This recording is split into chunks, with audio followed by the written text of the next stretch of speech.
Hello friends, welcome to my channel Ritu বিশেষ blog. তোমরা সবাই কেমন আছো? আশা করি সবাই ভালো আছে, আর আমি অনেকটা ভালো আছি।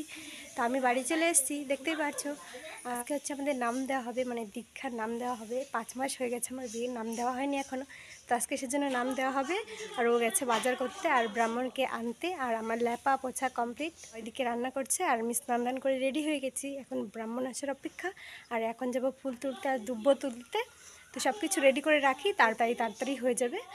তো আজকের ব্লগটা আমি এই সকাল থেকেই শুরু করে দিয়েছি। তো পুরো ভিডিওটা তোমরা কন্টিনিউ দেখতে থাকো, আশা করি সবারই ভালো লাগবে। ও গেছিল বাজার করতে আর ব্রাহ্মণকে আনতে। ও বাড়ি এসে গেছে আর যা যা বাজার করা সব নিয়ে এসেছে। বাড়ি এসে স্নান দান করে ধুতি পরে নিয়েছে, আর আমি একটা নতুন শাড়ি পরে নিয়েছি।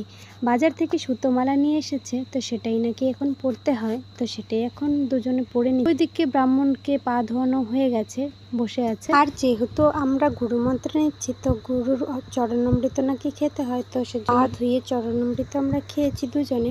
তো ঘরে এসে দেখি এখানে ঠাম্মা শাশুড়ি যা যা করতে হয় সেটাই এখন করে নিচ্ছে, জোগাড় করে নিচ্ছে। আর ও আর ওর বোন সবাই এখানে বসেছিল। এখানে সবকিছু রেডি হয়ে গেলেই আমরা মন্ত্রটা নিতে পারবো। আর মন্ত্র নেওয়ার ভিডিওটা আমি করতে পারিনি, যেহেতু আমরা ঘরে 3 জন ছিলাম, মানে আমরা 2 জন আর ব্রাহ্মণ ছিল।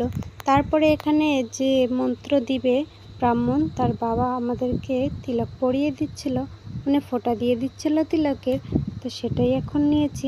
আর এখানে পুজো শুরু হয়ে গেছে, যা যা করে তাই করছে। আর এই গুরু নাম না নিলে নাকি অনেক বয়স্ক লোক হাতে খান না। সো গাইস, আমাদের নাম দেওয়া কমপ্লিট, দেখতে পারছো। আর এখন ব্রাহ্মণকে দক্ষিণা দেওয়া হবে, তো সেজন্য টাকা বের করা হচ্ছে।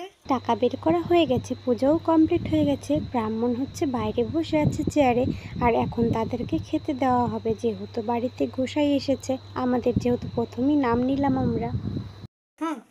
পয়সাই তো নাই আমার। ভিডিওর সামনে কি কয়? এখানে গোসাইদেরকে খেতে দেওয়া হয়েছে, ঠাম্মা শাশুড়ি খেতে দিয়েছে। মন্ত্র নেওয়া হয়েছে অনেক দিলে হলো, কিন্তু ভিডিওটা দিতে একটু লেট হলো, তার জন্য সরি। গুরু মন্ত্র নেওয়া হচ্ছে ওই ভাদ্র মাসের কত তারিখে আমি ঠিক জানি না, কিন্তু রাধা অষ্টমীর কিছুদিন আগে, ওই 6-7 দিন মতো হবে। যে আমাদের মন্ত্র দিয়েছে ওনার হাতে প্রসাদ নাকি খেতে হয়, উনি মাখিয়ে দেন, তারপর নাকি প্রসাদ হয়, সেটা আমাদেরকে খেতে হবে।